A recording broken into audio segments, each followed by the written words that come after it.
Good morning बच्चों। I am Alka, your Hindi teacher.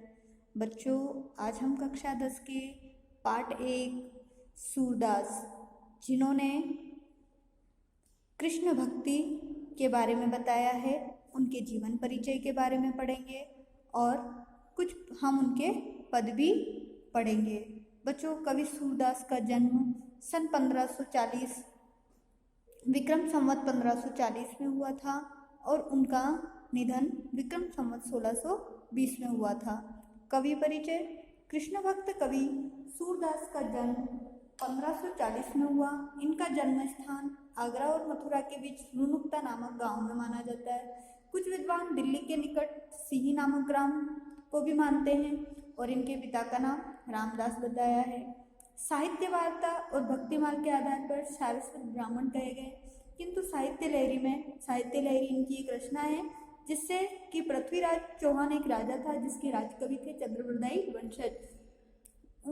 Chand Bardai के वंशज मालूम होते हैं। इस पद से बहुत सी बातें ज्ञात होती है। इसी पद के आधार पर कहा जाता है कि ये नेत्रहीन होने के कारण एक अंधकूप में गिर पड़े थे।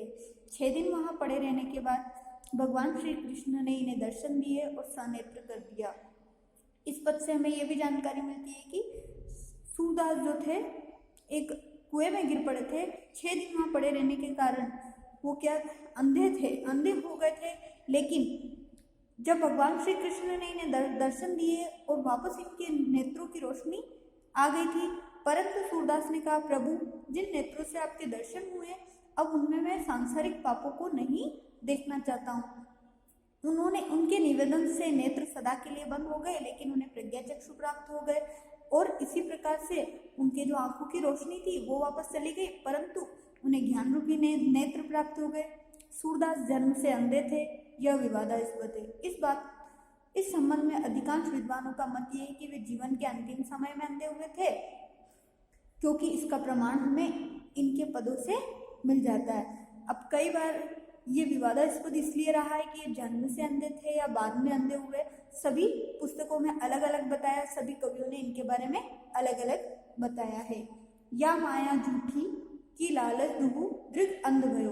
कवि कहते हैं कि ये जो संसार है माया के इस धन लोभ लालच के कारण अंधा हो चुका है। अपनी आंखों से उसे लोभ लालच के कारण ईश्वर का जो वास्तविक प्रेम है वो दिखाई नहीं देता है।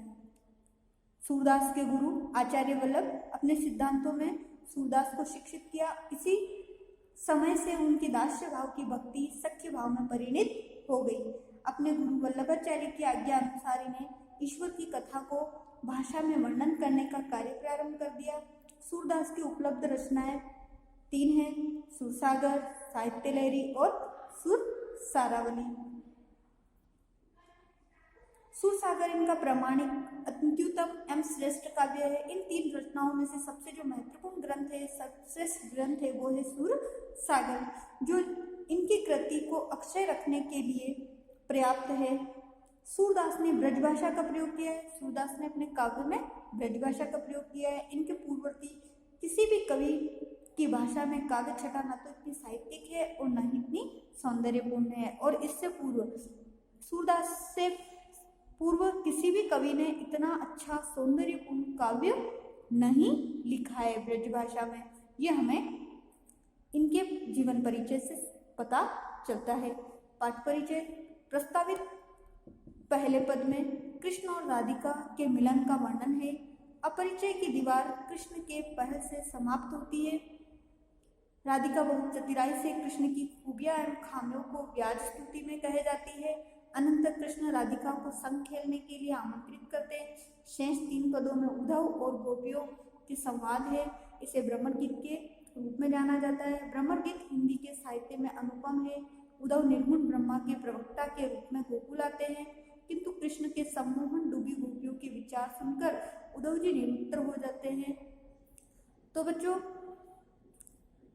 सूरदास के इस पाठ में जो पद दिए गए, प्रथम पद में तो कृष्ण और राधिका के मिलन का वर्णन किया गया है। बाकी के 3 पदों में उद्धव द्वारा गोपियों को ज्ञान के बारे में समझाने पर वर्णन किया गया है। गोपियों के उपलब्ध विदग्धता और करुणा से भरे गोपियों के व्यंग बाणों से उद्धव का हृदय छलनी हो जाता है, वे स्वयं कृष्णमय हो जाते, आस्था के समक्ष उद्धव के सिद्धांत फीके पड़ जाते। प्रस्तावित समस्त पद ये है।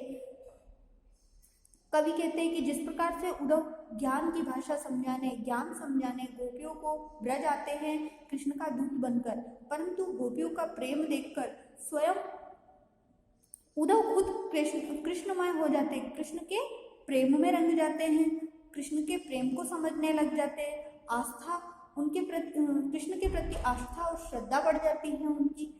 ये उन्होंने अपने पदों में कहा है। बच्चों, आज हम इसका सूरदास द्वारा लिखे गए पदों में प्रथम पद की व्याख्या करेंगे। बूझत शाम कौन तू गोरी, कहाँ रहती काकी है बेटी, देखी नहीं कबहू ब्रज खोरी, काहे को हम ब्रजतन आवती, खेलत रहती अपनी पूरी, सुनत रहती स्त्रवन नन्नी, नंद डोटा करत फिरत माखन ददी चोरी, तुमरो कहा चोरी हम लेहें, खेलन चलो संग मिली जोरी, सूरदास प्रभु रसिक शिरोमणि, बातनी बुरई राधिका घोरी। इस पद में कवि ने राधा और कृष्ण के मिलन की बात कही है माधुर्य गुण के रूप में। कवि कहते हैं कि श्री कृष्ण जब राधा को ब्रज में देखते हैं तो कहते हैं कि कौन हो गौरी तुम, कहाँ रहती हो, किसकी बेटी हो, पहले तो तुम्हें कभी इन ब्रज की गलियों में हमने नहीं देखा है। तो राधा बड़ी चतुराई से कहती है, काहे को हम ब्रज तन आवती, खेलत रहती अपनी अपनी पोरी। राधिका कहती है कि हम ब्रज में क्या लेने आए, हम तो स्वयं अपने घर की दहलीज पर, अपने द्वार पर खेलते हैं। सुनत रहती स्त्रवन नंद डोटा करत फिरत माखन ददी चोरी। राधा चतुराई से कहती है कि हाँ, हमने ये जरूर सुना था कि ब्रज में नंद का एक बेटा है, लड़का है, जो कि कभी माखन चुराता है, कभी दही चुराता है। तो कृष्ण बड़ी चतुराई से उनकी बातों को सुनते हुए फटाक से जवाब देते, तुमरो कहाँ चोरी हम ले हैं, खेलन चलो संग मिली जोरी। तुम्हारा हमने क्या चुरा लिया है? हाँ बताओ, हमने तो तुम्हारा कुछ भी नहीं चुराया, चलो हमारे संग खेलने चलो, जोड़ी से जोड़ी मिलाकर हमारे संग खेलो। सूरदास प्रभु रसिक शिरोमणि, बातनी बुरई राधिका घोरी। और इसी बात पर सूरदास कहते हैं कि रसिकों के शिरोमणि अर्थात श्री कृष्ण, प्रेमियों में सर्वश्रेष्ठ कृष्ण अपनी चतुराई से, बातों से भोली भाली राधा को अपने बातों में फंसा लेते हैं, अपनी बातों में उलझा देते हैं। बच्चों, इस पद की व्याख्या आपको गृह कार्य में करनी है। इसमें माधुर्य गुण, श्रृंगार रस के बारे में बताया गया है, राधा और कृष्ण के मिलन के बारे में बताया। आगे के पैराग्राफ हम अगली कक्षा में करेंगे। पिछली कक्षा में हमने कवि परिचय गृह कार्य में लिखना था, वो आपने आशा करती हूँ जरूर किया होगा।